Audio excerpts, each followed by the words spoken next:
So at the very top of the show, we teased an article, and it was a letter to a father's daughter, or a letter to his kid. They say a father's letter to his kid. I hate when they just say kid. And the theme of the letter was the 9 money and life lessons most people learn too late in life. And we're going to run through them because we think it's a fantastic list. And this kind of thing comes up. I actually ascribe this to those commencement speeches people give that turn out to be like these real famous things that everybody downloads or watches. Right. This reminds me of that, where it's these simple, clean, easy life lessons that really I think I personally agree with completely, and I know you do. So let's take it from the top. So the first one is don't underestimate the role of chance in life, or you and I always call that luck, right? There's a certain amount of luck in everybody's life or everyone's career. And that one says don't. So the first one was don't underestimate the role of chance in your life. And they said that families, values, countries, and generations were born into the families, values, countries, and generations we're born into, as well as the people we happen to meet along the way, all play a bigger role in our outcomes than most people want to admit.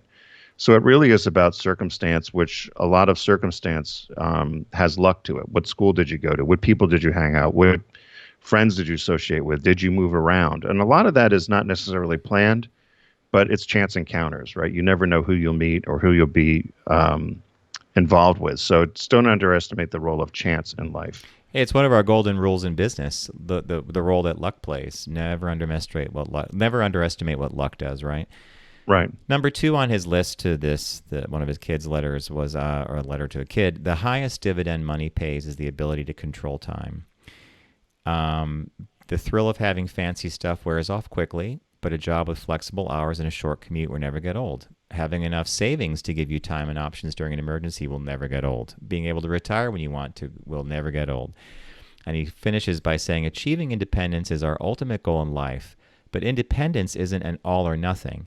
Every dollar you save is like owning a slice of your future that might otherwise be managed by someone else based on their priorities. So I actually love this because the dividend money pays is the ability to control time, which fits perfectly into what I've told people for years. Money is a utility. Nothing more, nothing less. Don't judge it too hard.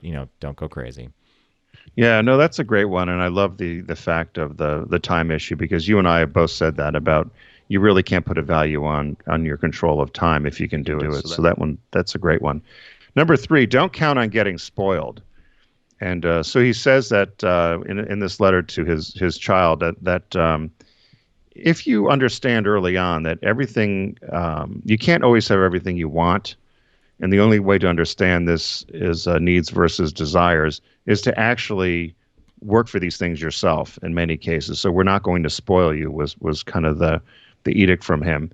And this will help you with budgeting, saving, valuing what you already have. You and I have thought about this a lot. How angry, I don't know if angry is the right word. Maybe angry is a word. When you and I were in high school and a lot of our friends were off, let's go to Europe, let's go do this. And, you and I were figuring out how to get to work to make a buck to go to college. Yeah. So it was even after college, the lucky ones that got to take a trip through Europe for 3 or 4 months, or the spring breakers. Yeah, no, it was always, well, you and I. So our parents subscribed. Our parents subscribed to number 3. Don't count on getting spoiled.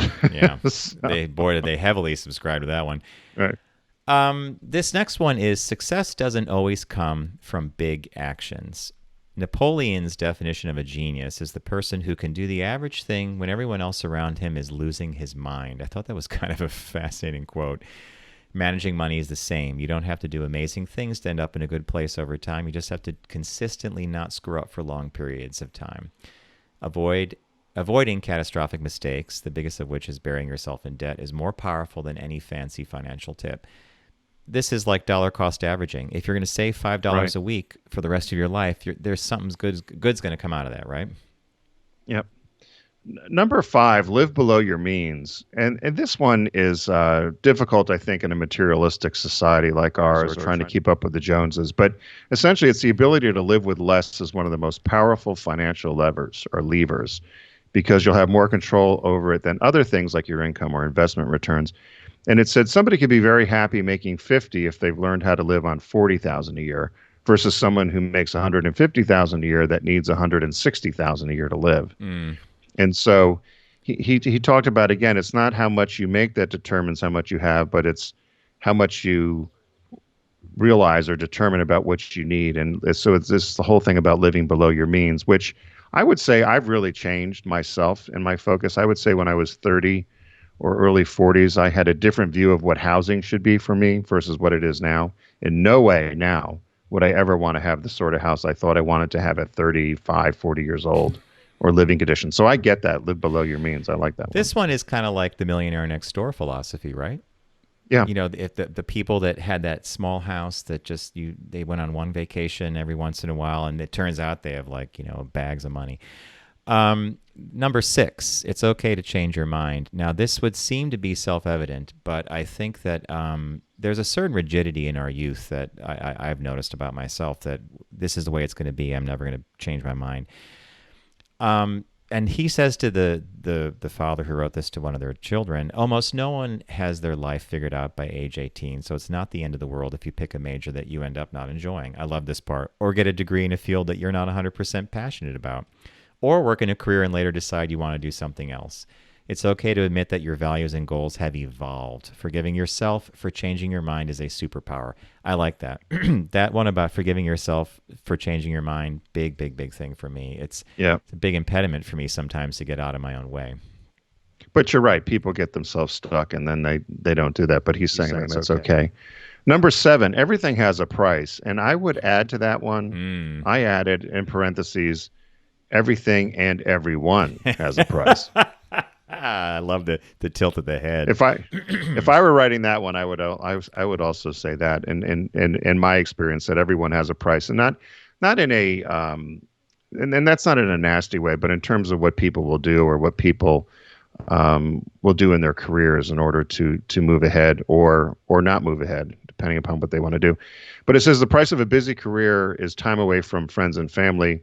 The price of long-term market returns is uncertain and volatile, and the price of spoiling your kids is them living a sheltered life. So he says that once you accept the fact and start to see things and view things differently, relationships and other sort of creativity as currency is much more valuable than cash.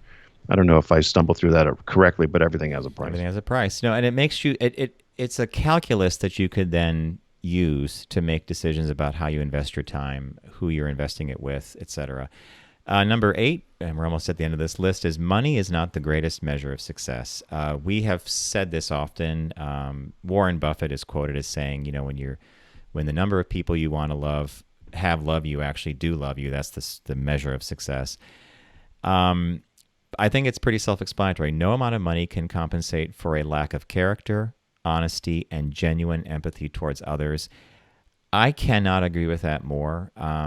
In our business career, in our and the company that Tim and I own, we work with a lot of different people. We have had the fortune of working with people who I think are fantastic, and then there's the ones that don't live up to that axiom, and it's super interesting when you run across it. You're like, ooh, boy, you may have everything in the world, but not so sure, right? No, we just experienced that recently. Money doesn't cure everything, No, right? not at And all. it's certainly, what is that somebody used to say? A lot of some people have a lot of money and no class. Some people have a lot of class and no money.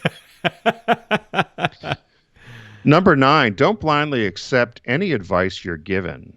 Now, you and I often say, if somebody wants to give you advice, take it. Somebody wants to give you a mint, take it. But I don't remember the mint one, but I do remember the advice one. If someone offers you advice or mint, take it. So, but this says don't blindly accept any advice you're given. And essentially this is don't take anyone's advice without contextualizing it with your own values, goals, or circumstance. Somebody could say, oh, you should go do A, B, or C. But in your own mind, you might say, I'm not sure that's the way I would handle it based upon what I know for the issue. So whether that was career or maybe it's a personal relationship or something, I think you have to put it in context yourself. Advice, I think, is welcome, but he's saying don't blindly accept it, that you need to contextualize it or put it in the proper context. Who it's coming from, So what it means, how old you are when you're hearing it. Yeah.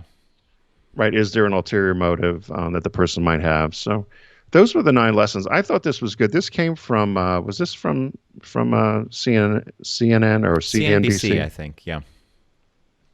Right, the guy's name was Morgan Housel, who's a writer and a columnist. So I thought it was well done. And you're right, it did remind me a little bit of those graduation speeches that that people do. Here's what So you're gonna get in life, right? here's what you're going to get in life exactly.